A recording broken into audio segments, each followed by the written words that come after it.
Now people will be able to see. Boss. That's a Wicco boss. It's hooked up to the 64 that's right over here. What? For real? Yeah. That's great. Man, all my old stuff's behind this. I can't reach it. I painted my whole house like all white and got rid of everything. So I could not participate. The rest of us are hoarders. Well, everything I have is in the garage, and that's currently under construction. Amber's just quietly superior. I don't have junk. I have so much junk in there. No, I think whitewashed it all. I've moved too much. That's part of the problem. I've moved a lot too, and I don't know why I keep all this stuff. It's ridiculous. Sentimental value. Yeah. Some of us are going nowhere fast, though. Clearly, Jen and I have issues. Travel light. I respect that. I just cannot believe that they used to look like this. I have a St. Louis Cardinals football cologne bottle next to me. That's wow. See what's in? Yeah, it's old. Does it smell like victory or just moving? I have a Pee Wee Herman bobblehead. Smells like wild country. We could just kill an hour doing stuff like this. I know, right? Oh, I had on my gaming set. I have all my cool stuff. In my office, I got nothing. I have an infinity. Wait. Oh my gosh, Len has the infinity gauntlet. Yes, it's a bank. It's on my desk. What? Oh, nice. Yeah. Here comes Josh Brolin. Yeah, you better keep that safe. All right. Are you all ready? Y'all ready for this? At the top will be a quick run through of the headlines. So yeah, Sarah and I will just read through those real quick, and then we'll get into the main topics. So we'll introduce you guys, read some headlines, then into the topics. And so, can I ask, is there anything mission critical happening in the chat that we should be paying attention to? Or? No, just folks speaking up, suggesting titles for the show, stuff like that. Yeah. Cool. Crass comments about our food opinions. Yeah. They'll tell me how much they love me in there. So. Yes. Because he makes them. All right, here we go. You're great. 3, 2. The Daily Tech News Show is powered by its listeners, not outside organizations. If you get value from the show, consider giving a little back. As little as $1 a month keeps great tech news and analysis coming your way commercial-free. Find out more at dailytechnewsshow.com/support. This is the Daily Tech News for Friday, April 27th, 2018. From DTNS headquarters in Los Angeles, I'm Tom Merritt. And from Studio Feline, I'm Sarah Lane. We have a round table today. Joining us, Amber Mack, speaker, author, host, entrepreneur, and just awesome person. How's it going, Amber? Hey, I'm doing really well. Thanks so much for having me back on the show. Absolutely. Also coming back to the show, Jenn Cutter, freelance game journalist and producer. Jenn, how are you? I'm doing well. I'm excited for my first roundtable here today. I know. And first time on the show, we're very excited to have Tristan Jutra, digital media instructor, producer, and host. Tristan, thanks for joining us. Thank you for having me. Great to be here from sunny Vancouver. So we have Canadians. I don't know if you realize that. From Toronto to Vancouver, spanning the continent. We are joined by... Yeah.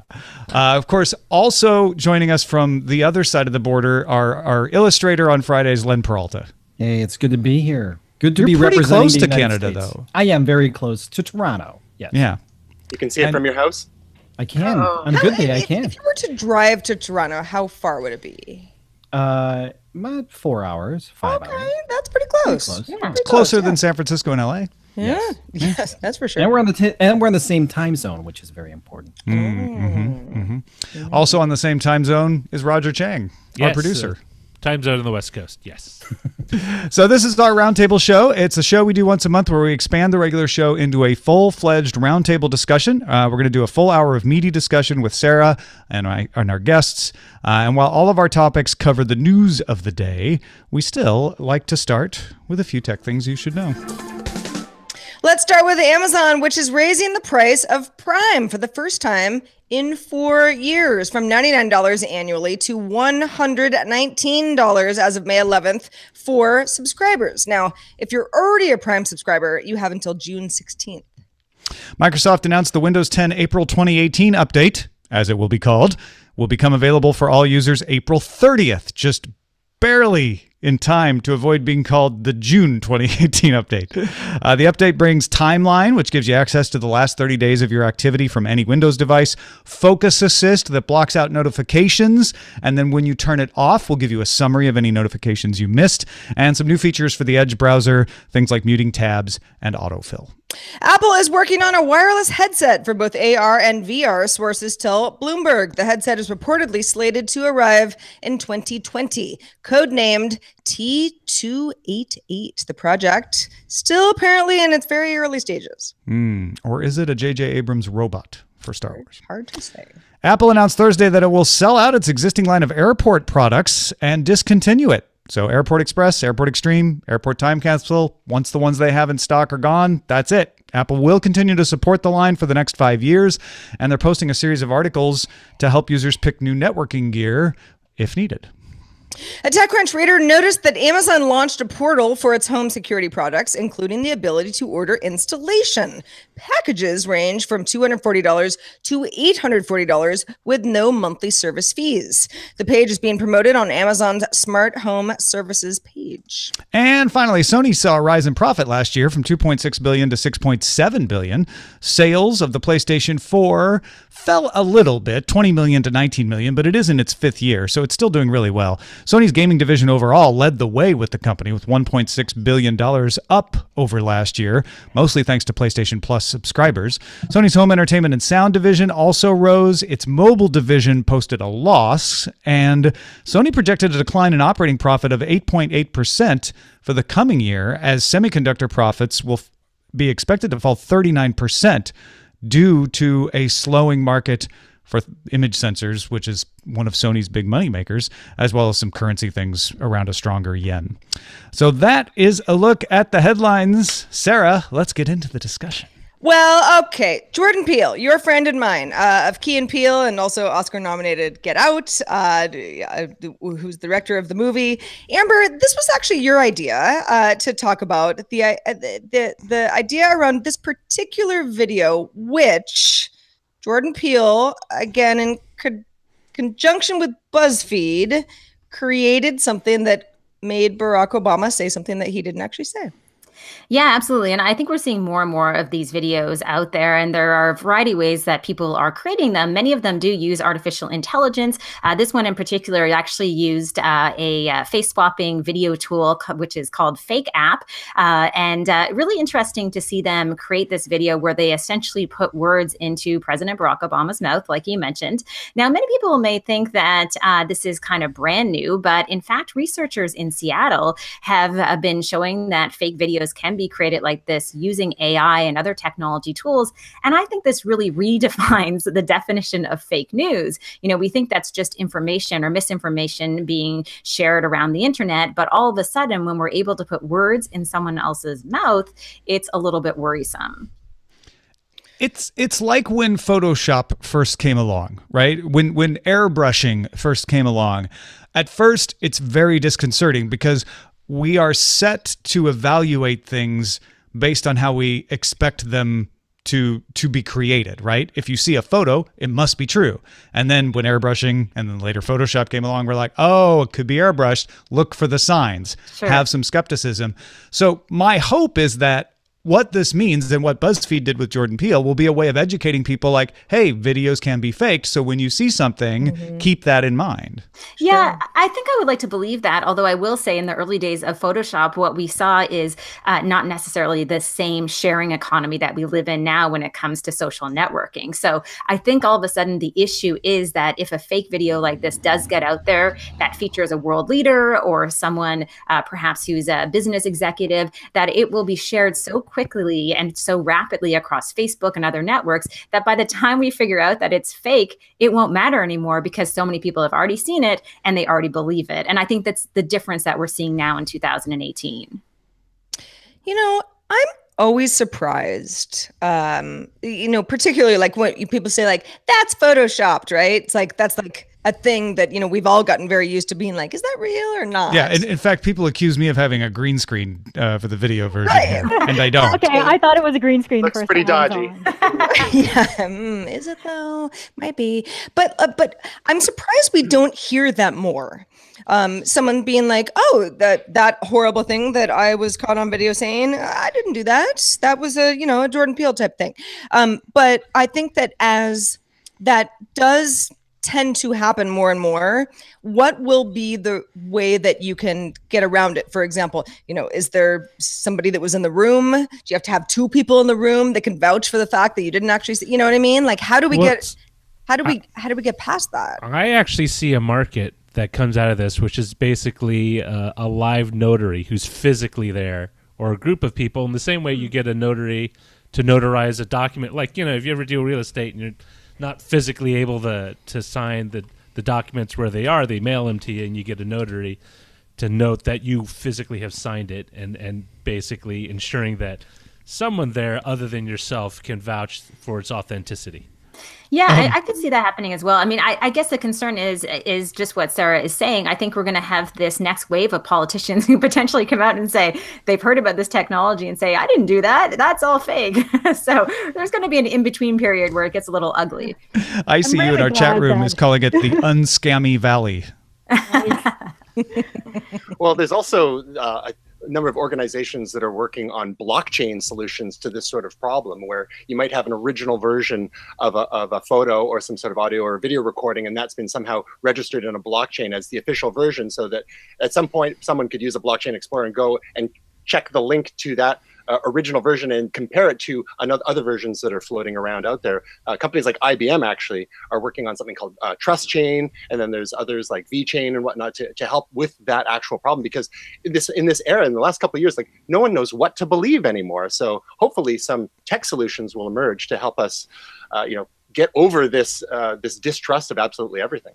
Yeah, I remember it was at the NAB show a couple of years ago. They had Jordan Peele present at this Adobe conference where they were showing in less than 20 words, you can start audio copying somebody. And people were happy because they were thinking of it from the production side. Like, oh, great, I don't have to call the actor back for ADR, which everybody hates. And I was horrified because I was waiting for something like this to come out. And I'm really glad that BuzzFeed and Jordan Peele did this video, made it go viral ahead of something truly awful coming up first. Yeah, I mean, the curse of the speed at which information travels that Amber was rightly identifying also helps, because it's the speed at which a message like this can get out and people get familiar with the idea. So it's almost like it's an arms race between our literacy and ability to think skeptically about things and the ability of scammers to get something in front of people before they're familiar and used to it. Yeah, I mean, I know this sounds kind of naive, but I think especially with the next generation, we need to focus more on digital literacy and get them to be a little more skeptical in terms of what they see. And I mean, I would love it if my son, who's 9 years old, if his teacher would show him a video like this without the swearing at the end, and just educate him about the fact that this technology does exist, so they don't believe everything they see online, just like we were probably all educated about advertisements. I remember, going through those classes where you saw advertisements and you had to start to understand how they were marketing to you. They weren't necessarily true. So I think there's going to be this next wave of education that's really necessary. Maybe we can get the House Hippo going broadcast worldwide so everyone gets the same education that we did for those Canadian things. Little Canadian reference there. Wait, the House Hippo? Explain. Yeah, oh, man, it was awesome. I don't even know that one. Oh, this was a PSA where they were talking about the House Hippo. And there was this tiny little hippo that was crawling into socks, and they were warning kids to be aware of this. And then at the end, it was a concerned children's advertisers group. There we go. That is the House Hippo, a fine Canadian tradition. Right. And this is well back before CG was even much of a thing. So this was a fantastic way to get the point across to kids everywhere that, hey, not everything is real. Okay. So the point of it was to trick kids into thinking tiny hippos were invading their house, but then tell them, see, that's not true. We created my mom used this to you got to clean up your stuff. How are you going to know if you have a house hippo if you haven't cleaned up your socks? Wait, so she didn't disabuse you of the notion that it was... Oh, yeah, no, she was on board with, hey, this is how we can get kids to do chores. I actually love it as a way to to teach like not everything you see in video is real, because that, you know, that was a very realistic looking hippo crawling around. And that's not a recent thing. Like I was a tiny. kid when that came out, and I thought it was a well done commercial. The problem is everybody wanted a house hippo. In truth, we actually breed them that small up here due to lack of sunlight. Oh boy, you guys are not helping our image right now. Yeah. Canada seems chill. Yeah, it's pretty good. It's a good place. You know, the funny thing about I have to go back to, I am surprised that more people don't try to use the sort of like, oh, it's a fake video as a way to get out of stuff. For example, I got hacked. That's why I tweeted that weird thing. Oh, I got hacked, you know, or, you know, my Facebook, something happened on my Facebook. I got hacked. My email's been down. Sorry. Right. You know, and that's one of those things where people are sort of like, maybe you did, maybe you didn't, but we can't really prove that you didn't. So, yeah, I don't know. I'm surprised that doesn't happen more often, especially in people in positions of power. Well, it's still very difficult to do. I think that's part of it. Tristan? Right. Well, yeah, and the other side of things too is like, how long is it going to take before people start using it as a cudgel to distrust everything that they see? I mean, now the phrase fake news got co-opted very quickly to attack actually like legitimate mainstream news outlets, if you consider them legitimate, but you know, some people don't. But so every story that they disagreed with, they started calling fake news. So how long is it going to be before every video clip that people see that, you know, they think it, you know, they're going to say, oh, it's been manipulated, and somehow we've seen accusations of the you know, some of the Parkland victims being crisis actors, for example. So even things in the real world, or whether it's, you know, gas attacks in Syria, people distrusting that. So, you know, is this actually, you know, it's great to raise awareness, but now that people are aware, are they just going to use that as an excuse to not believe anything unless they happen to agree with it? Yeah, I think that's definitely a little bit worrisome, and I think we're going to see more and more of these videos out there, and we are going to need that website or that space you can go to online where you're able to find out if that was legitimate video or not. And I just think that although there's no getting rid of this technology, I would think at the end of the day, the next few years are going to be kind of bumpy as far as really kind of knowing what is real or not. And I think to Sarah's point, more and more people are going to say, you know, I didn't say that. That's just a fake video. Didn't you see that technology that was used on BuzzFeed? That's what happened. Well, and I think that one thing to keep in mind is even now, we don't decide whether something is true simply on one signal, right? Certainly not a photo, but we still trust photos. We still believe photos because we trust the sender of the photo. If it's on the CBC, or if it's on the New York Times, or if it's from Deutsche Welle, we're like, okay, those are common places that I'm used to getting, you know, real information from. I'll trust that. Where it becomes a problem is in these new fluid channels that we're just sort of learning to trust. I think that's where the real concern is. It's not that I won't believe every video. It's that if someone passes me a video and I don't pay attention to where it's from, will I get fooled into thinking it's real before I realize, oh wait, it's coming from some weird domain name that I've never heard of before. Yeah, and I mean, I would never recommend this as advice, but I will say that I think all of us in tech know this. If we want to see what's happening next with the internet or with video fraud, like we're talking about today, look to the porn industry, because we saw this with deep fakes in terms of face swapping in porn quite a while ago now. So I think that although I wouldn't say that's good for elementary school, I think for the rest of us, it's interesting to see some of these technologies and these innovations happening in that industry, because historically that's been the case. And there are telltale signals. Even if you look at this Jordan Peele video, once you know that it's faked, you can start to see it. You can start to see a little bit of the mouth not quite matching. You can see a little bit of the jumpiness. So I think we'll also start to build up that familiarity of what is real fluid motion video and what looks like maybe it might be suspect, the way we've now started to catch on to airbrushing and things like, wait a minute, hold on, that's a little too smooth. And once that conversation starts, then you get the crowd sort of vetting, like, no, that's real. Here's a person who was there. Here's another version of the video that shows the same thing. And that plays out in public. Yeah, I think a bit of an arms race too, as to how the technology improves and how we improve at detecting it. Yeah, for sure. It's going to keep bunny hopping, right? Like as we get better at recognizing a certain kind, it's going to get better, and then we'll have to get used to that new kind, et cetera, et cetera. Yeah, but I was really impressed with the head movements that they could put into this. I thought, oh, maybe it'll be a static lock shot. No, that was pretty good if you're just watching that in passing. And we can even just look to the quality of video games and CG movies. We go back to Final Fantasy, the movie, and how, wow, that's looking really good. Some characters look better than others. You can tell the ones they worked on earlier versus the ones they worked on later as the tech evolved throughout the production process of the movie. And then we see, then we have movies like Avatar and the performance capture aspects now, where it's not just motion capture, it's like cameras in front of the actors' faces, and all these things are just, the tech is going so quickly. How are people going to keep up, like in this arms race that you allude to? Because it's getting crazy. The fact that you can edit audio, and just by copying and pasting words, moving them around, that combined with the amazing masking of the celebrity's face or the president's face or whatever onto another actor, and it's this is amazing what we have now, but what about 5 years from now? What about 10 years from now? I think you're right. I mean, and if you look up the University of Washington video that I referenced as far as what researchers in Seattle are doing, you'll notice that particular video tends to be that much more realistic than the BuzzFeed video, because the BuzzFeed video, we have an actor doing the voice, which is a little bit off. I would argue that the mouth movements, to Tom's point, aren't that great. But when we talk about the University of Washington video, I mean, they really spent some time using artificial intelligence to actually take Barack Obama's voice and then through the voice decide how he would speak, and then kind of graph the mouth movements from another video and put him in an entirely different place. So it was much more sophisticated. It's funny how they keep doing it with presidents, because there was an example a couple of years ago with George W. Bush as well. And I think there's something amusing, I guess, about putting words in the mouth of the leader of the free world, no matter who it happens to be. Yeah, if you want to make your point, you're like, okay, what's the most credible and impactful person I can find, and you pick a president, I guess. I am put in mind of something I believe Will Rogers said, although I haven't double checked.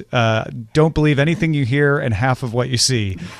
I might even lower that to a tenth of what you see. All right, let's move on to our next topic. This one is put forth by Jenn Cutter, and it is not a new kind of topic, but once again, a group of companies are trying to get the right to knock people off the internet that they think are harming their business. Explain what's going on with Fair Play. Well, basically, if you're Canadian, you know that when Bell and Rogers want something, it's probably not good for everyone else. They want the ability, as well as a couple of other media companies, to block sites for Canadians that they deem are contributing to piracy and infringement. But they want to be able to do this completely unilaterally. No courts are involved in this order, and you would basically get knocked off the internet first. Then you, as a defendant, would have to go to the courts, spend the money, prove your case that you're innocent in order to get unblocked, which would make Canada kind of an outlier with the rest of the world in terms of use the courts first, and then we can talk about blocking.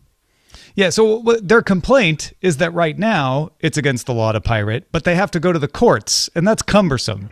So they would like the CTRC, which is the Communications Regulatory Agency, to set up a panel that they could go to and just tell, like, we think these people are pirates, tell the ISPs to block their website. Do I have that right?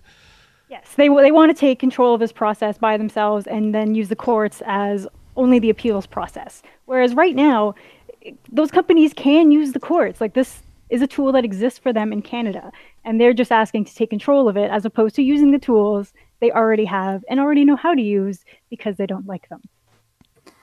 It's really an interesting story. I mean, I feel a little bit fortunate being in Canada. Many of you are probably familiar with Michael Geist. If you do live in Canada, he is a great champion to ensure that things like this don't happen, and also a great advocate to ensure that we aren't treated in an unjust way. I was just searching an article that talked about the fact that maybe this is even unnecessary, that the telcos would want to do this in the first place. The Globe and Mail says that more Canadians per capita actually subscribe legitimately to Netflix than consumers in countries that are blocking and using this type of tactic to stop people from piracy. So it just appears to be almost like a made up problem, except that the telcos aren't the ones who are producing that streaming content on Netflix. So for them, I mean, there's a vested interest in wanting to keep people away from content that isn't theirs.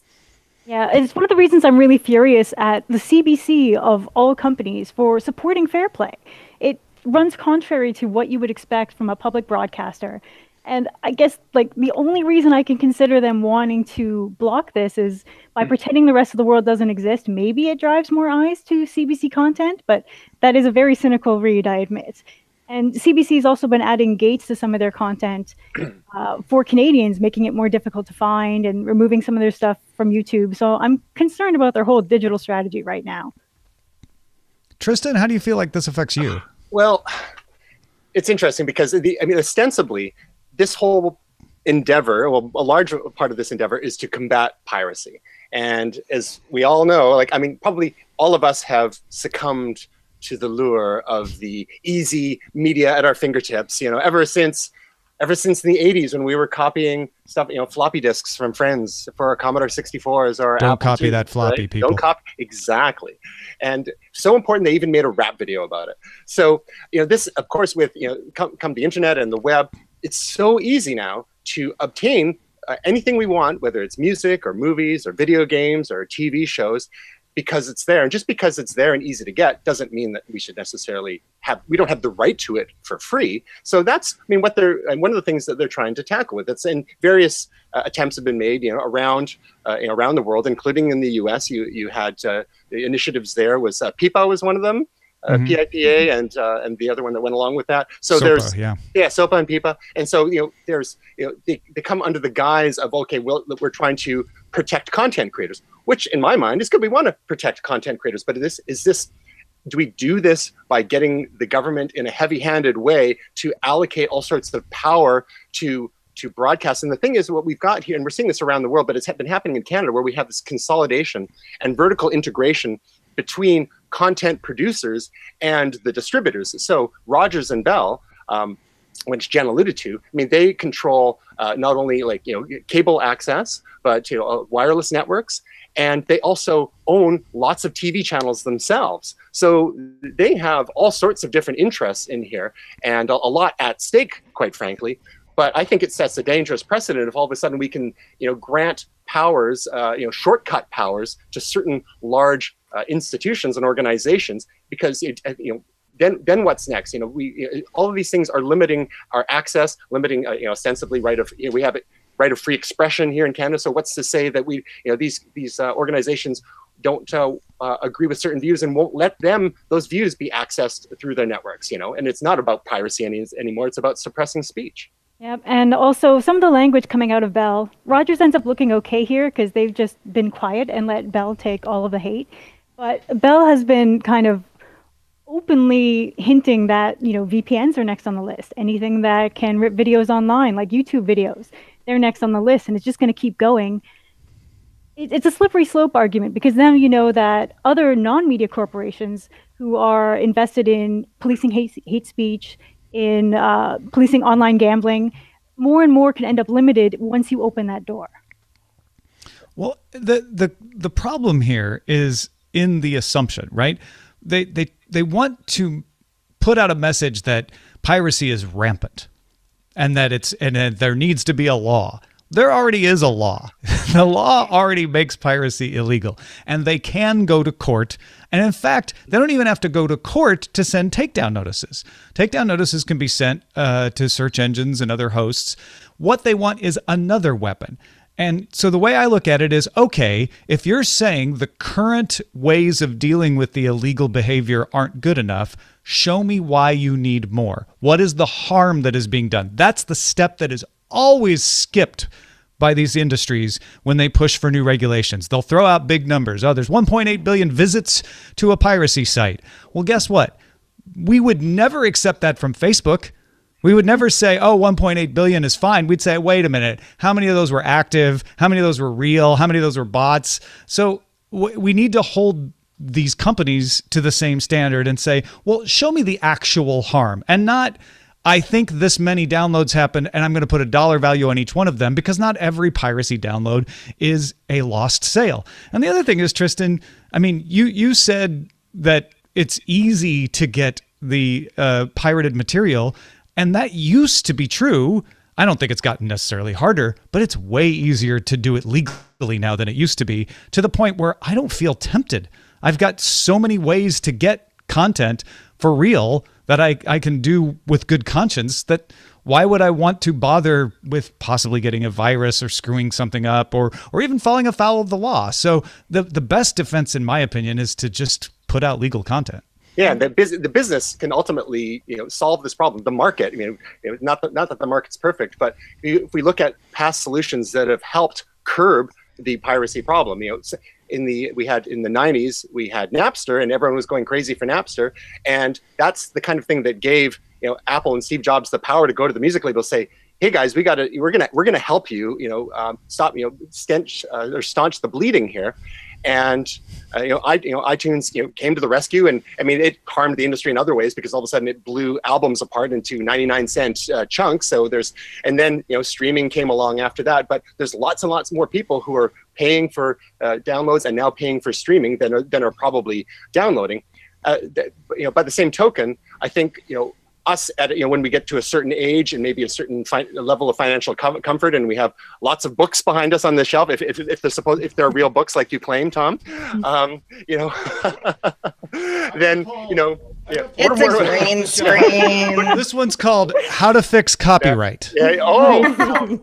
I think that's fake news. I don't know. That's very elaborate CG you've got there. But so we get to a place, and we're where we maybe have more financial means, and we are willing to pay for the convenience. We're willing to pay to avoid the hassles of downloading a torrent client, finding the right seed and finding the stuff, and maybe people that are a bit younger, they have more time than they do money, and that's where we see a lot of that now. To your earlier point, does this actually represent a lost sale? Well, who's to say? It's hard to prove a negative, right? But so they're coming from the providers or the content producers are coming from a legitimate point of concern, and there's lots of jobs in the industry and so on and so forth.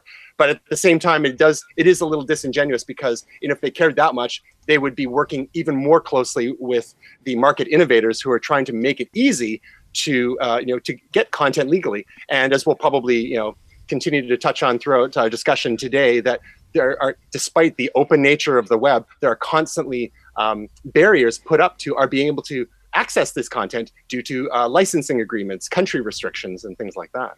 Yeah, there's another cost argument here too, in that if you're a smaller ISP and you have to now front all of the money to put together these blocking tools, which would, in best case, with worst case, be deep packet inspection, that's a huge startup cost. And Canadians already pay so much for data access.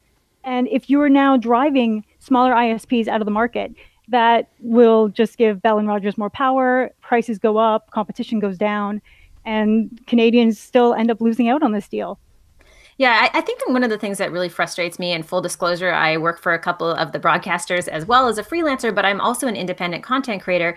And I can't help but think, why don't they take all of the money they're spending on this legal fight and say, hey, we know this is going to happen, and really own the fact that everyone's looking for better content, and invest in creating content that has just higher quality and allows independent content producers in this country to do what they do best. And I just don't see them doing that. I mean, it's like they want to be able to succeed in the old way that they did things before. They want their broadcast television business model to exist as it previously existed. Well, guess what? The rest of us have to move on, and we have to figure out new and innovative ways in terms of how to make content and how to reach as many people as possible. And everybody should have to also keep up with that. So I guess I get a little bit frustrated because of that issue as well. I think it's a lot of wasted time, energy, and money when what they should be doing is saying, hey, how do we put ourselves in a position where we can succeed in this new way of how people want content, how they want to watch it? It's not necessarily the old way of doing things. Yeah, I don't know about you. I mean, we're all content creators on this panel right here. And I have found the audiences that I deal with, and granted, this is anecdotal, this is not scientific, but they are almost too respectful of intellectual property. I put things out as Creative Commons with the idea that like this is allowed. You go share it, remix it, do whatever you want with it. And I still run into people who email me and say, hey, I would like to do this. Is that okay? Which is great. I love that. But I'm more frequently getting that than catching somebody doing something that they shouldn't. To the point, there was the other day, someone had taken the DTNS theme song and made a ringtone out of it. And somebody's like, ooh, can I have that? And they said, well, I don't have the right to give it to you. And I responded, yes, you actually do. That's put out under Creative Commons. You can, in fact, do that. So I feel like the culture is not what these companies are saying it is. Not that there aren't people who are infringing copyright. There absolutely are. But it's not like it was in the 90s or early 2000s where it's Wild West. I think people get it. Like, oh, okay, yeah, I should be careful and not infringe copyright. Maybe that just speaks to the awesome nature of your audience. Well, maybe. That's why I said it's anecdotal. But the other consideration too is the business model and what are the incentives for these corporations.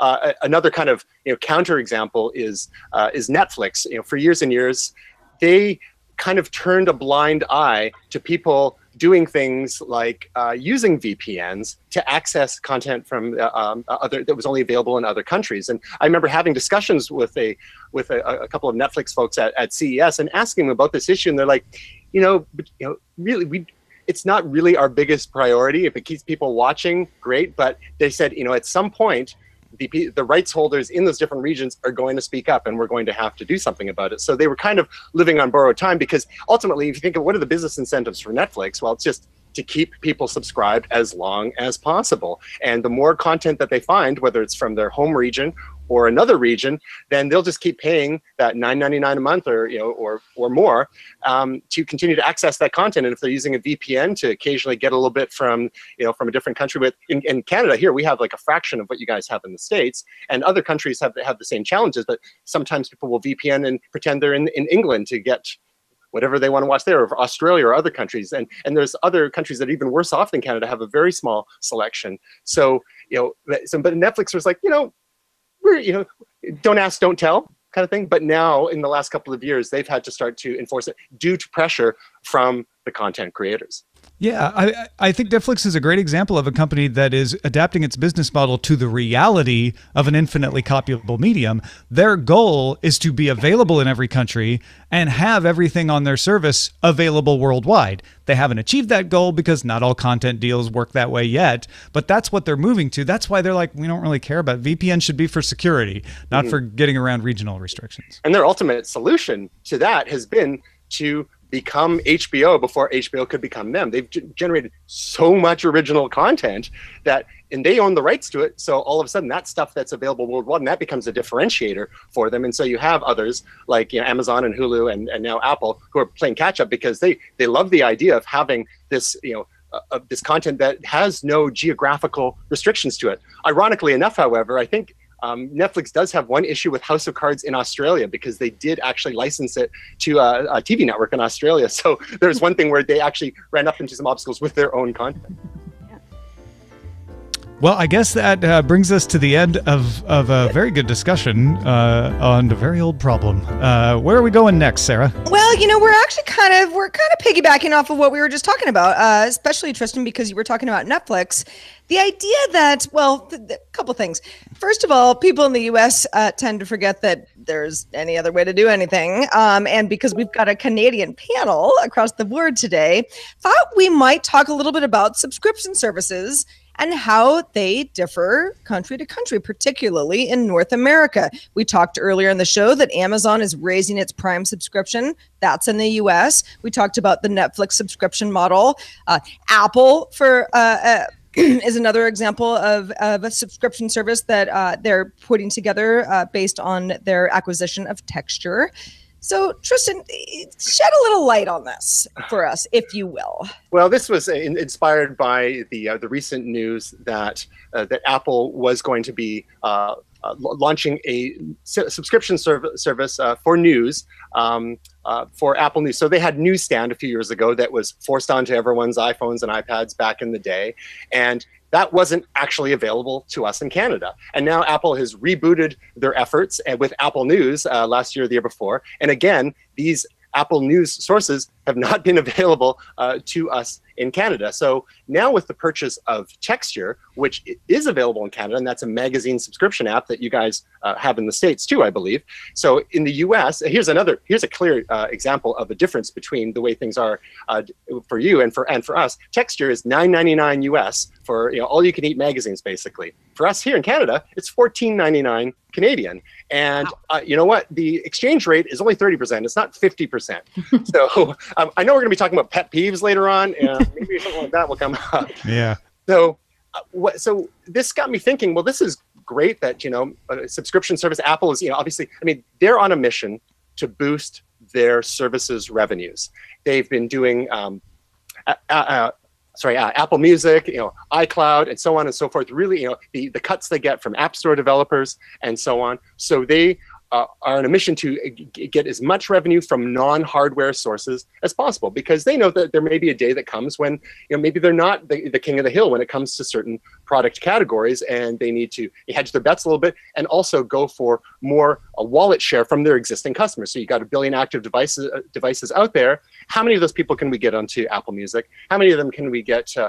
People aren't downloading and paying for as much from the iTunes store for music, movies, and TV shows anymore.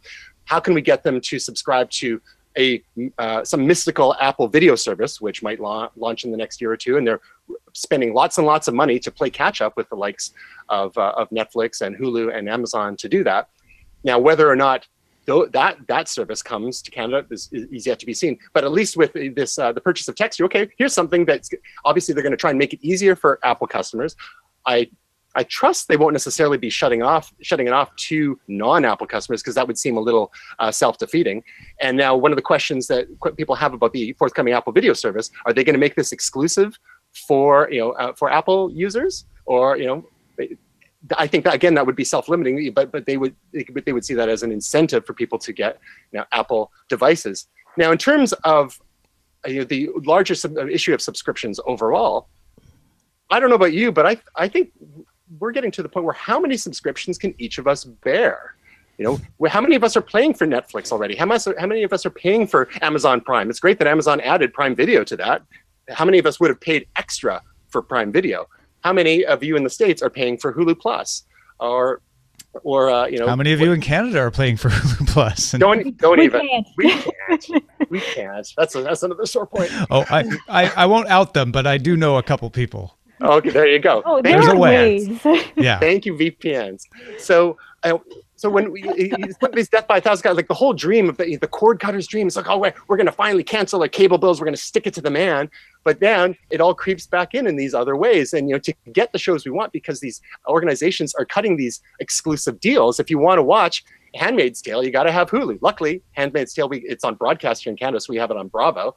But if you want to watch, the forthcoming Ronald D. Moore, space opera, that's going to be on Apple Video or whatever they're going to call it. And so those of us who are fans of these different genres are going to end up cord stacking, right? We had like cord cutting, and then we had the cord nevers, but now we've got cord stackers, people who may still have cable, and they also have Netflix, and they have Amazon Prime, and whatever Apple thing, just to get all the things we want, lest we end up resorting to piracy again, which takes us back to our previous discussion, right? So is there going to be a breaking point for average consumers, or is there going to be some meta service that emerges that lets us pick and choose? And that was kind of one of the original dreams of Apple TV, and they never were able to make the deals happen with the cable companies.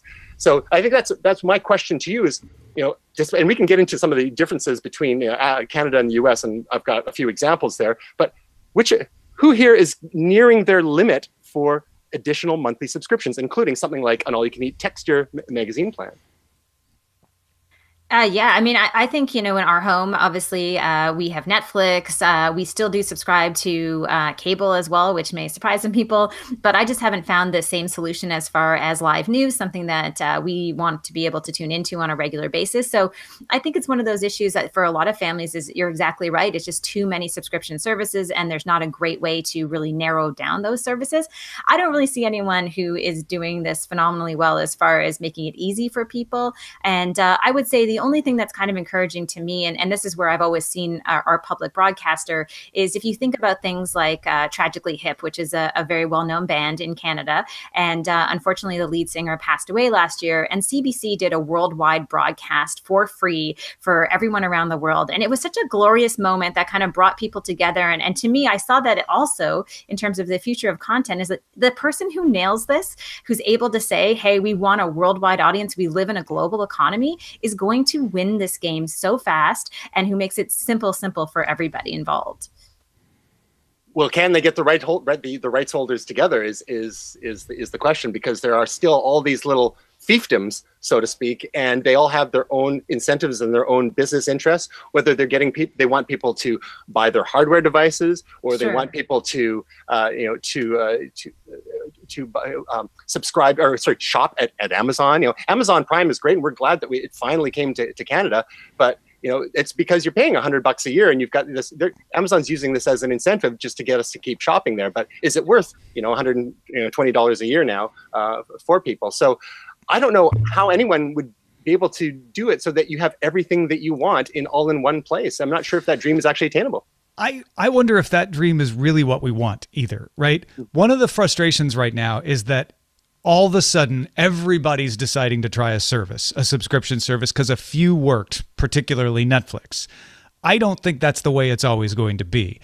And we did have a system that gave you everything. It was called cable television. And the problem with it is there was no price elasticity. You had no control. It was difficult to cancel, and you didn't always get everything. I definitely lived in places where I couldn't watch shows because that cable system didn't carry a channel. That just didn't have it, right? And there was just no way around it other than Captain Video and trading VHS, right? So it's definitely a better situation. It's a new frustration to realize, well, hold on, I can't just pay for the one thing anymore, and the decision taken out of my hands. But I think overall, it's probably a better situation to have control and to be able to decide, oh, yes, I do want to pay for Netflix, or no, I don't. Amazon Prime Video is available as a separate product from Amazon Prime Shipping. So that was a smart move on their part to say, like, hey, if you aren't doing the shipping, we still want you to be in the tent. So I feel like the market will shake out eventually, and all these little tiny services that are out there will either succeed or they won't, and it'll get a little simpler to wrap your head around. Well, when you think of Netflix, think of the cultural moments they've managed to create by having their content release concurrently worldwide. Everybody was talking about Stranger Things because everybody could watch it. And it's bonus advertising for them, because that's driving social conversation. People who don't already have Netflix go, oh, maybe I should get in on this because that's the only place to get it. Yeah. And that's something unprecedented, right? And as to your earlier point, Tom, I'm not sure that we can get Prime Video as a separate product in Canada. As I was saying that, I was thinking, like, I don't know if that's a worldwide offering yet, but hopefully they do make it. But you mentioned the cable companies, and that's the thing. Is like we're coming back around to this thing where we're paying all these monthly fees. Some of the cable companies are actually getting with the program, and they're making it so that in their set-top boxes you can easily access your Netflix subscription without having to use an additional device like a Chromecast or an Apple TV or something like that. But it's interesting how they've managed to kind of milk their dominance for so long, where you would have, we had a cable package for years and years, and we had, the HD channels when they started coming on stream, and we were looking at our bills the last couple months. It's like, we're pushing $100 a month, and that's not even including internet. That was just for TV. And I think in a lot of ways we're being overserved by our various cable and satellite packages due to bundling, right? Oh, if you want this channel, well, you got to have all these other channels in there as well. So we took a long, hard look, and the dream was like, oh, I just want to choose the exact channels I want.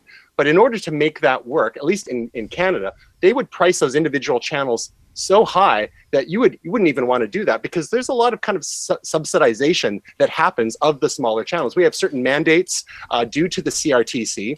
For example, we have a channel called APTN, which is the Aboriginal People's Television Network, and that's something that the various carriers are mandated to carry. Whether or not it would have been sustainable on its own, if people if people had to choose that themselves, is up for debate. But there are those kind of dynamics at work. So, for example, Shaw, which is our provider, our major cable provider out here, and that's another function, is you kind of have this duopoly for the most part with cable regions.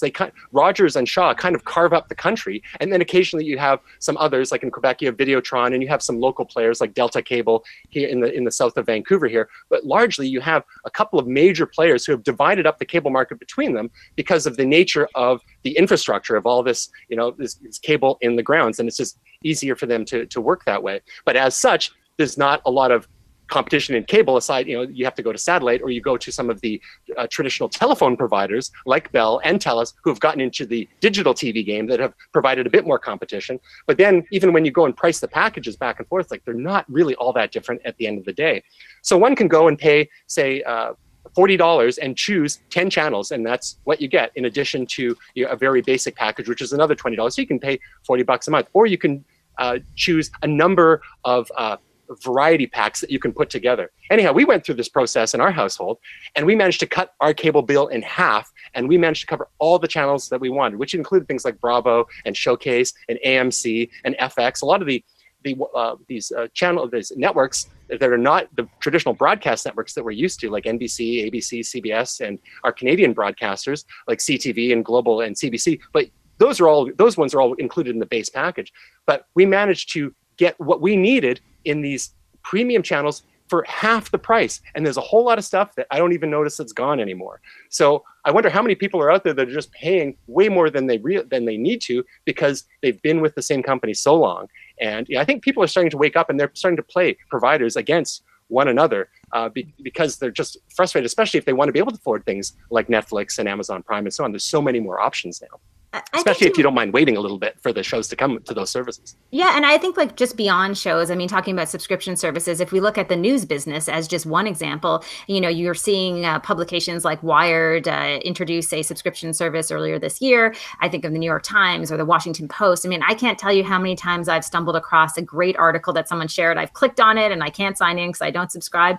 And I think in some ways we're creating this elitist economy in some ways in terms of information. Like when you get into the news side of things, I think there are some real ethical questions you have to ask yourself, where news all of a sudden isn't available to everyone. It's just to the people who can afford to pay. And I think that's an even scarier path, because you know what, at the end of the day, I guess who cares if you can watch a certain dramatic series or not? But when it comes to real factual information, I think it kind of hurts us as a society to have so many of these great news organizations paywalled. Well,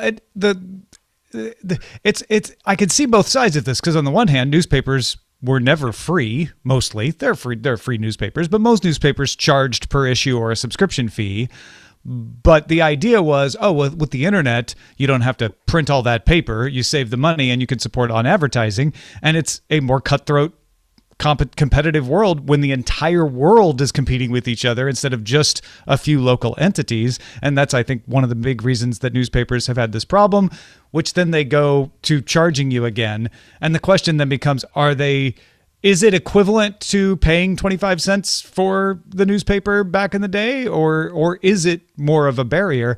And I feel like it's not just a financial barrier, it's also a psychological barrier, right? Somebody will plop a quarter into a box to read the newspaper because that has been normal behavior for more than 100 years. Someone is less likely to pay for a website because that has not been normal behavior. Yeah, if you also look at newspapers and magazines, there is the issue that they can be shared with a lot of people as well, so they would be spread more easily. So anyway, it sounds like it's a whole other topic for another day. We'll get into our gripes. By the way, Amazon.ca, $79 a year for video, same price as the shipping. So apparently they don't have the separate offering Is there. YouTube TV in Canada yet, or no? We can't even get YouTube Red, but I was going to say, I know we're going over time into the advisor discussion here, but we have Sling TV, PlayStation View, all these live television replacement services for cable. Is there anything like that in Canada yet? Nope. Not those two, I don't think. Yeah, I know it's not the same brands, but I didn't know if there was another one I just wasn't aware of. So that's a big deal right there. All right. Our final discussion is one that the folks who support us at the advisor level at Patreon get to nominate and then vote on. And the one that was selected is, tell us the most U.S. specific thing about tech that bugs Canadians. So whether it's coverage or the way companies roll out products or whatever, we can range far and wide. But help us Oosans, the people of the United States of America, to see beyond our own biases here. And Amber, let's start with you. Yeah, I think probably one of the most frustrating things historically in the tech industry in Canada versus the US is very often products have been released in the US much earlier than Canada. You know, you always hear that, oh, released in the US on this date, coming to Canada 3-4 months later. Although I will say that we have really closed the gap over the past few years, particularly with online services and in some cases with technology like gadgets. I've heard from a lot of people who are launching online services that they actually choose to not just launch in Canada at the same time as the US, but oftentimes they use places like Toronto as a great pilot area because it's so diverse. And we obviously have a very multicultural city here. So I think that it has changed for the better. I remember with like Leo Laporte and Jenn Cutter years ago doing Call for Help, we would have to wait forever for products to be released here. But I think that that is changing for the better. And that's the good news. Very Canadian of you to take the complaint and make it good news Very at the end. I admire that. I'm not picking on you, but it is getting better. I've noticed that too, where more often I'm saying will be released in U.S., Canada, and even sometimes Mexico on X date versus released in the U.S. on this date, other dates to follow. Yeah, absolutely. I mean, I would actually say, I mean, even large companies have kind of set the precedent. If you look at Google as one example, as far as new product, I mean, they've been very forthcoming in terms of releasing products in Canada and the US. And more, I think we're seeing some of these international tech companies who are actually setting up offices here. I mean, we have become this amazing center for AI research as one example. When you're talking about smart speakers, there's a team in Waterloo who developed some of the software that went into Google Home. So I think that they can no longer ignore the fact that we exist. too big to ignore. Jenn, do you agree? Do you have the same feeling? Oh yeah. When reviewing games was like my income, I was always hamstrung when I would have to go out to obtain a copy for myself. We have language laws in Canada. We're officially a bilingual country, and therefore, like Konami was the worst offender. They release a game in the US, they would claim the same day in Canada.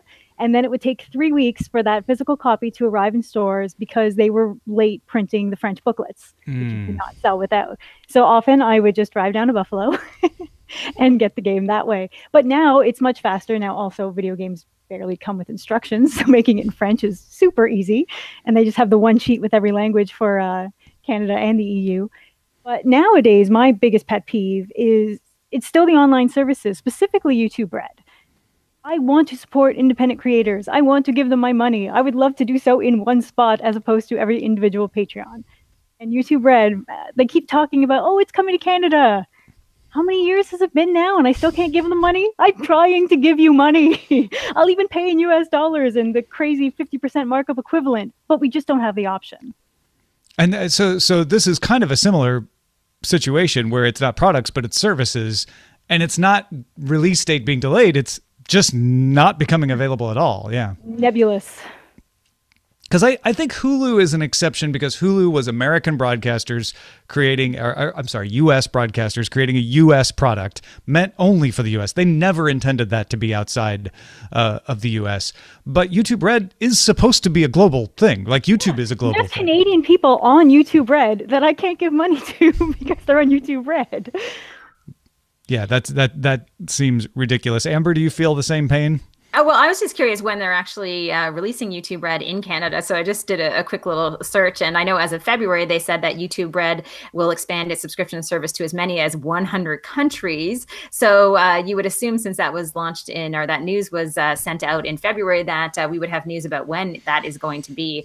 But yeah, no news yet. It is a little bit frustrating, I will say. But I do think it's become so much better that I'm more hesitant in being critical because I don't want to jinx anything, because right now when I see that USA Canada release, I'm like, finally, we've gotten to that point.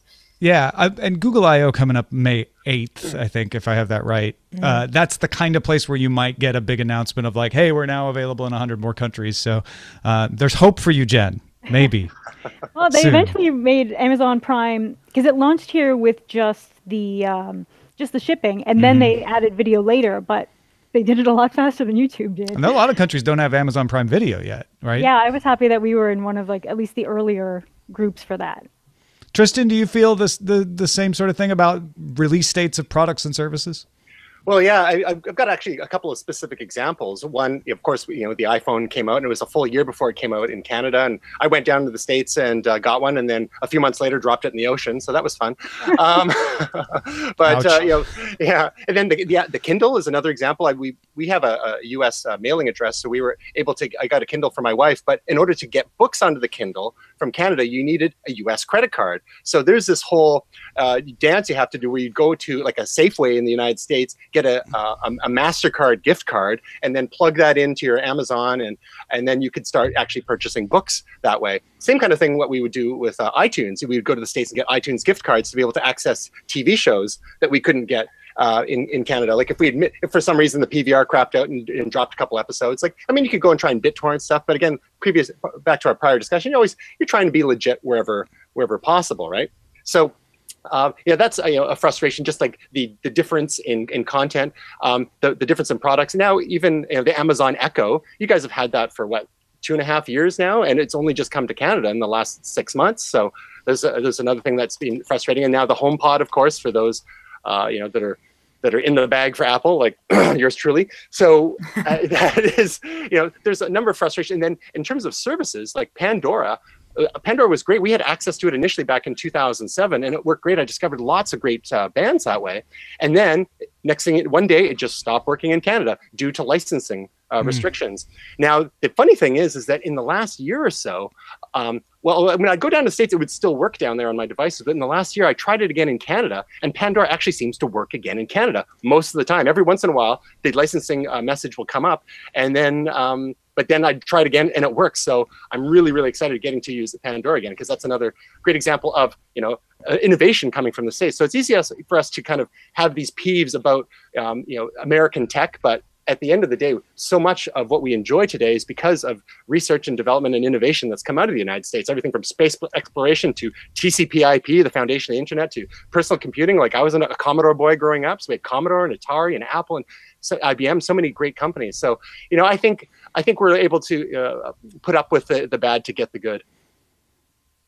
Now, when people in the U.S. think of Canadian tech, probably BlackBerry is the first thing that jumps to mind. Sorry. And that is now a security company, apparently. Yeah. Are there Canadian technologies that you know of that people in the U.S. should know are from Canada? I will start with one of the biggest e-commerce companies in the world. I've done a lot of business with them, which is Shopify. I mean, Shopify is an Ottawa-based company, Ottawa, of course, being the capital of Canada. And Shopify is powering, hundreds of thousands, if not millions of stores for entrepreneurs all around the world. And not just entrepreneurs, some of the biggest companies in the world now have Shopify stores. So there's a great example of a company that a lot of people just don't know that it's Canadian, but in fact, its roots are in Ottawa, and its biggest presence as far as offices are here in the country. And there are many others as well, I'm sure, but that is probably one of the biggest ones I can think of today. I didn't know. I mean, now Sarah. No, exactly. I mean, I didn't think it was, the headquarters were anywhere else. I didn't really think about it, but yeah, I learned something. Yeah, they're a big one. Another iconic one that it's actually been featured in a number of movies. You may have seen the Canadarm, also known as the Canadarm, which was operating with the space shuttle program. Well, that exists. I just saw that on video, that movie Life that came out last year. It was kind of like an Alien ripoff, but I believe the Canada robot arm appeared in there, like as connected to the International Space Station or some version of it in the future. So that is one iconic Canadian thing. It even has the flag and the Government of Canada logo on it. So that's our one big thing from the 80s that was still, I don't know if it's in use anymore, maybe on the ground somewhere attached to a retired space shuttle. But we took pride of that back in the 80s anyway. And even Hootsuite is another one. If you think about social media dashboards that have become insanely I didn't know popular. They were Canadian. Yeah, of course. So Ryan Holmes, who is the Vancouver-based founder of Hootsuite, they really changed the game as far as social media dashboards for businesses. Another big Canadian company that I would argue many kind of, I don't want to say copied, but were inspired by them to come out with similar services. So when you start to scrape the surface, you sort of see more and more of these companies being founded here. And I think, again, this is just the beginning of a change that is happening, especially, not to get into politics, but our federal government today is much more supportive of research and technology, loosening up on visas for technology workers to come here. So I think you're going to see this another wave of innovation. So you won't just think BlackBerry, Tom. You're going to think other things. I mean, it's interesting you say that, but Canadian companies have been the cornerstone for PC technologies for the longest time. AdLib, I think they were based out of Quebec, and ATI, before they got purchased by AMD, was a Canadian company. So you had two companies that put a lot. If you were gaming on PCs in the 90s, they were household names, and ATI at one point, until they got bought by AMD, was still regular. Still regular. Yeah, I used to always buy ATI cards. I had one of the first cable cards that they made, because I worked down the street from them. So meet them up for lunch. They're like, here, take this. And I could watch TV on my computer, and I thought this was the most amazing thing. That's great. I've got to throw my hat in the ring for Hootsuite. That's a tool I've been using for years and years and years, and it's great. Now, on the other hand, though, it represents yet another. If you go to the pro version, it represents yet another subscription service that we have to pay for. But another one you might not have known about is Plenty of Fish. The one of the first free online dating sites. And I know people that got married meeting on Plenty of Fish. That was started by a guy in Vancouver, and they since were bought out a few years ago. But that's sort of they were competing with the likes of Match.com and eHarmony, but their angle was that they were free. So there's quality people there. And Vancouver has very good seafood, so that all makes sense. It all ties in. It's a circle of life. Jenn, are there any that you could think of that we haven't mentioned yet? No, I was going to go for ATI. I'm terrible at knowing who is Canadian. I can name 100 different game studios across Canada these days. People forget that BioWare is in Canada. Now that they're with EA, they are extra forgetting that. But in terms of everyday tech, I bought ATI video cards because they were Canadian. Also, meant I saved a lot of import taxes. But yeah, I would love to know more Canadian companies, and I should be paying more attention to that. And I think this is not just a Canadian issue. I think there are all kinds of companies that are not, even in Silicon Valley or the US, that one of the things that is undercovered is there are innovative tech companies happening everywhere. It's not a location specific thing. That's the beauty of the internet, is you don't have to be in a location to take advantage of the benefits of it. Yeah, and I think that's the good news right now, is that you'll hear about tech companies launching in these tiny little corners, whether it's in the US or Canada or elsewhere. And, let's not forget about big tech companies like Skype, being launched in Estonia. And we hear those stories more and more. That was kind of a one-off in the day when that launched. We're like, oh, it's Estonia, that's interesting. But I think what you saw, especially in that country, is that really fueled innovation there, where then all of a sudden you learned that they're doing all of their voting online. They're getting digital citizenship cards. And that country has a really progressive stance as far as the digital space. Even now, their government has developed an artificial intelligence strategy, which is driven by their president, who is in her late 40s, and they're pushing hard on that. So it sometimes just takes one or two of these big companies to really make it for the country to follow the lead. Our chat room is administered by an Estonian. Of course. Love our Estonians. I'd love to go there.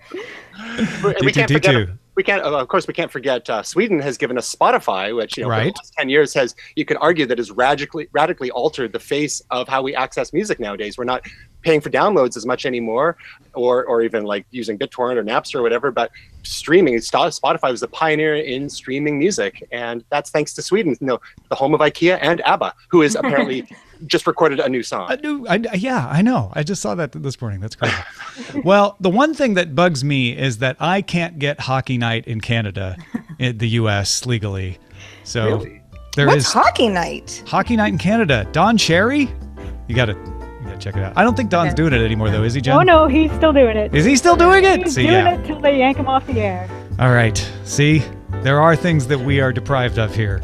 Let's check in with Len Peralta to find out what he has been illustrating during our roundtable. Len? One of the things about the roundtables is that there's so much great information that is brought through all the topics, all the main topics, the 4 main topics.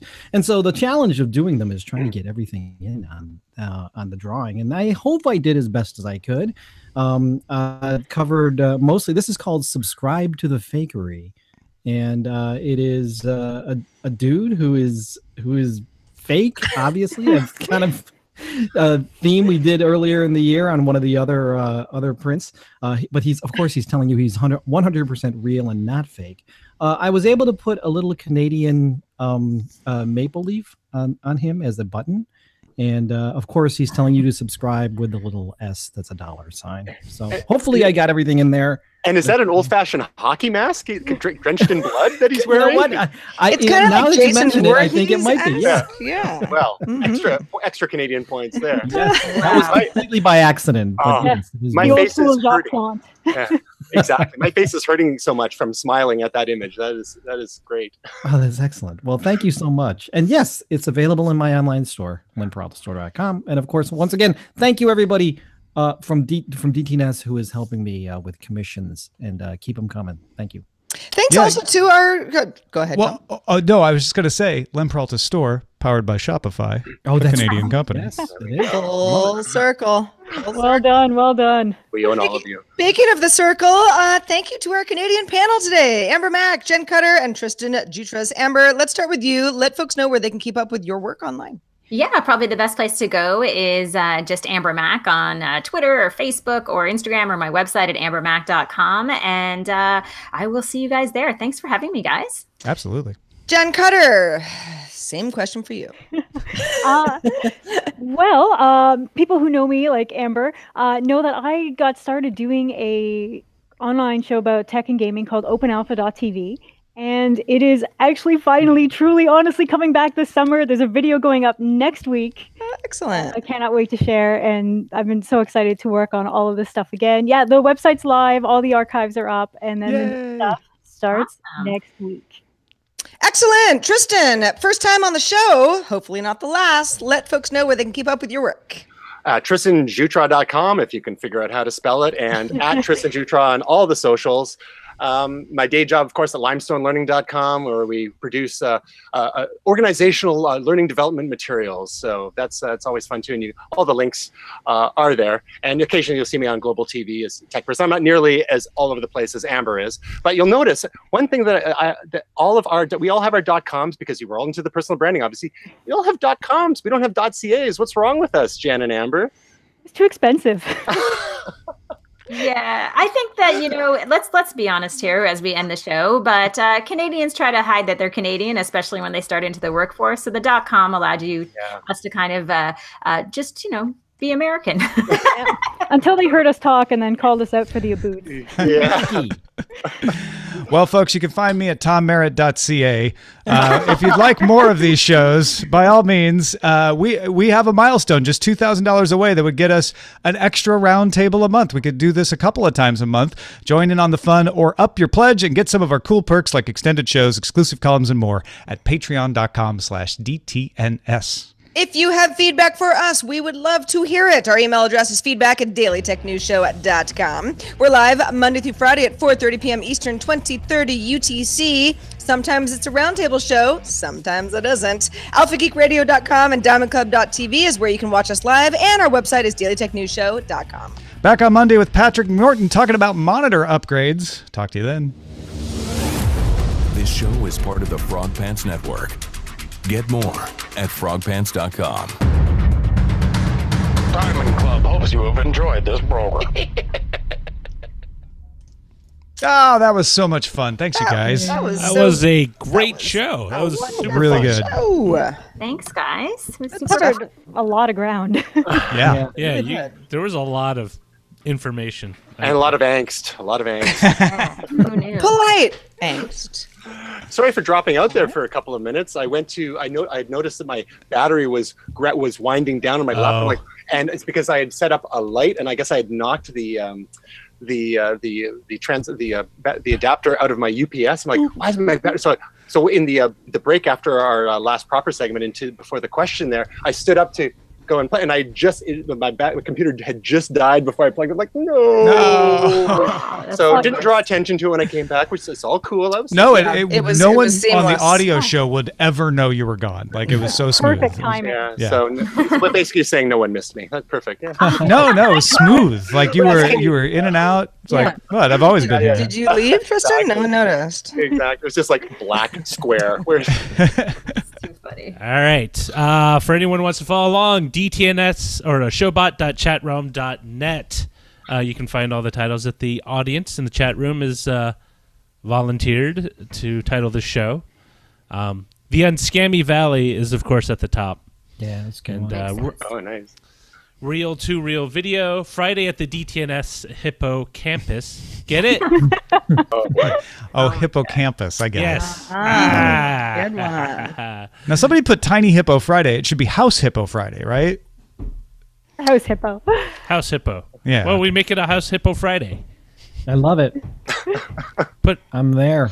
we're there. It's mysterious. Tom? Nothing else. Yeah, if I'm good with that. House Hippo Friday, everyone good? I feel like I've done my good deed for the day, just Yeah. sharing House Hippo with more people. What I year was can't that? believe I didn't know about House Hippo. Next That's time we'll amazing. do the Littlest Hobo. Yes. Ah, yeah. Isn't that like... you know what I it's- didn't mention? There's this amazing YouTube channel now that is official and legal and has the Littlest Hobo. It's called Oh. Encore Plus. It has Littlest Hobo, Slings and Arrows, Mr. Dress Up, tons of Canadian TV movies and documentaries, lots of French content. It is amazing, and I love that it's being supported. Yeah, Speaking another language. it's like a traveling husky. It is. Doing good deeds across the nation. Littlest Hobo sounds familiar. I don't know if I knew it as a It's a kid or if dog. someone has mentioned it to me at some point. But Where's the hobo? He's a dog. Man. He's a dog. He's a dog that helps people, and once he's done helping people, he moves on to another family or individual. So it's who like needs Touched help. by an Angel, except with 4 paws. And less religion, I guess. Like the dog isn't religious. That's the only thing I will say. He's like just a he's a just a dog. I think he's pagan, actually. Yeah. I wanted the hobo, man. he's not dogmatic. Is that what you're saying? Ba-dum-bum. But of course, we had Oh, to you beat had myself today's out. special. I love that show. Oh, is that on Encore now Is that too? it? No, it's You know, not. like Under the Umbrella Tree is, and I think some of No, Under Tennis the Umbrella. Place, It's- but- They just use the same puppets for the mouse. That was today's special mouse. And I would imagine the CBC must have a lot because there's things like Beachcombers, for example, that was CBC, and that probably wouldn't be here. And that was like at one point in time was the most syndicated program worldwide, and it was from Canada. Well, why is Due South labeled a comedy? I mean, it has its comedic moments, but it wasn't necessarily a comedy. Look at Well, his it's not a strict drama either. It's a dramedy. Like you and Dramedy. Diefenbacher are saving the day a whole bunch. Another dog or wolf, I guess, in that Dog wolf. Dog wolf. Yeah, but no, CBC does not do a good job making its archives available to people. They've actually been removing a lot of their kid stuff, which is annoying. I think Heck out of they've me. dissolved that a little bit. I feel like they're. Anyway, I don't want to get into a big conversation, but I feel like they used to have a bigger team there and a bigger focus on kids content, and I think they're sort of. I think they've gotten rid of that a little bit. I could be wrong, but that's my impression.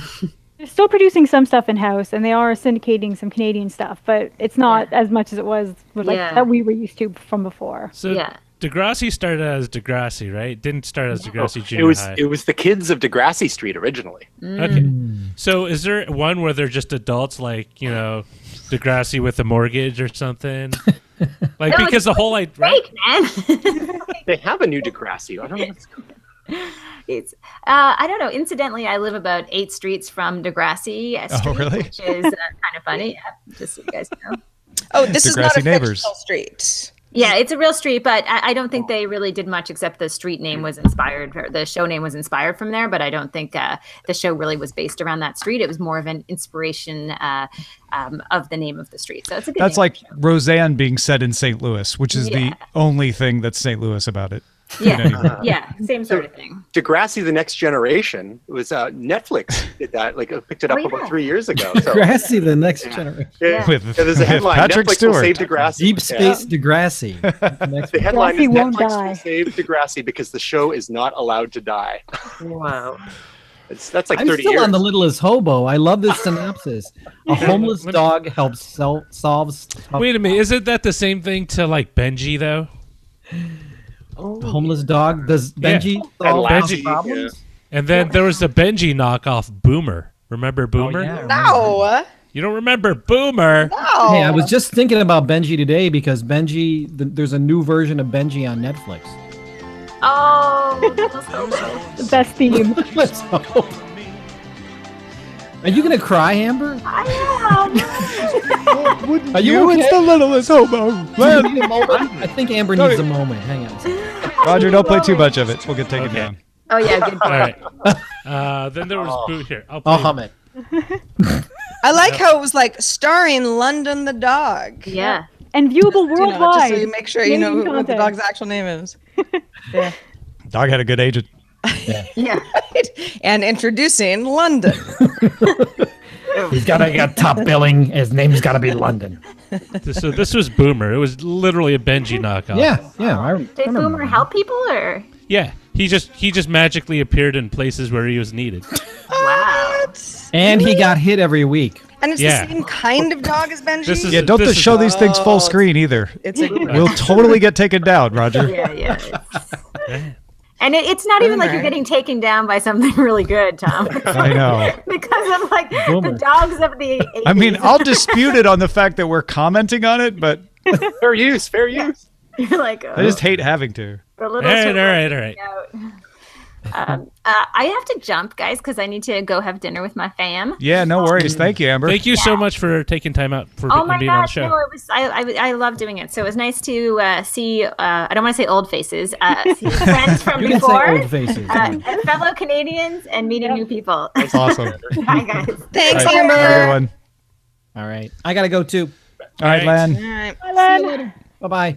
Bye-bye. Have a good weekend. Go Cleveland. Enjoy Infinity War. Good game last night. Yeah, seriously. Bye. Thanks for the It invite. was a good. It was. Yeah, a good no, game. thanks for being on, Tristan. Yeah, was Tristan, great. that was great. I hope we It can was have you back. awesome. Yeah. And maybe in a non-Canadian segment. Yes. Yes. We could do a nation non-specific show. We're like the farm team here. we sent you Celine Dion and Brian Adams. Oh, I'm doing Australia next month, so it's the nice. beginning of a trend, actually. Brian Nice. Adams is Canadian. Yes, he is. Yeah. He's so Canadian, he forgot the lyrics to the Canadian national anthem at one point. Oh, and he got that was a booed. huge thing. And then like I know the Oh, lyrics man. to the Canadian national anthem. Come on. Exactly. He So did what? That. I just didn't know that. Wait, you guys Summer haven't of changed. 69 just seemed like such an American song to me. I just never knew he was Canadian. I don't know. I guess it Turns doesn't out really they have matter. summer and 1969 in Canada too. Oh, they don't. I'm just kidding. that's when we came online. Yeah. So they haven't changed the phrase "in all thy son's command" yet. They No, have. they have. Yeah. They have? Yes. I thought they had proposed it, but it wasn't formally changed. It's done, but barely. It's done. anyone does All it. through the U.S., all through the playoffs, obviously, all the American anthem singers for the different hockey teams have been singing the new lyrics. Okay. So it's in all of us. All of yeah. Yep. Something All like of that. It doesn't quite roll off the same Yeah. way, but we'll get used to it. Well, yeah, because it's been tweaked a number of times over the years. Most recently, Sure. like about 1980 or so, and then back then in the 40s and 50s. So this is actually closer to how it was like earlier in the 20th century. But of course, people got to set their hair on fire no matter whenever they change. Yeah. Well, and all the people who remember that are very old or dead. So. things. I learned it in French first, so now I have to learn the new French version. Oh yeah, there's that. Of course, yeah. I did not, even though my father's from Quebec. But when I was 4, I decided I was an English child. So those decisions stick with you for life, apparently. Wow, so you knew early. That's good. Well, I'm glad that we at least had someone of Quebecois descent to Yeah. represent. I would have felt bad if we had no Yeah. French What about the Canadian. poutine? Well, you've got the Expos hat too, Tom. So Yeah, I know. That's why I was Well, trying to throw a little bit that way. Much appreciated. Even though they want to be a separate country. Never mind. No, do they? Don't they? Do they? Don't they? Do they? Don't? Oh, like- I don't want to hear about it for another 20 years. I just They're like Texas, always threaten. Once Honestly, in a while. isn't Yeah. Alberta people gonna wouldn't take mind off if now? Texas left. Yeah, they would. They go back to Mexico, right? No, I don't think so. I don't They think that go would be a back very to being popular with- thing to say. Nope. Fought a whole thing at the Alamo about that, if I recall. Yeah, correctly. that's right. And then California would have to follow suit. Well, we fought a larger war, and we got California in the process. There you go. Winner takes all. Well, thanks again, guys. We're gonna. Yeah, thanks, Yeah, Tristan. no, thank you so much. That was awesome, man. All right. Thank you, Tristan. Good Really to nice to meet meet you. Likewise. Back Talk to you soon. soon. Bye. Nathan? We're going to shut down the live video, but patrons on audio, stick around. We're still going. Bye. See you Monday with Patrick Norton.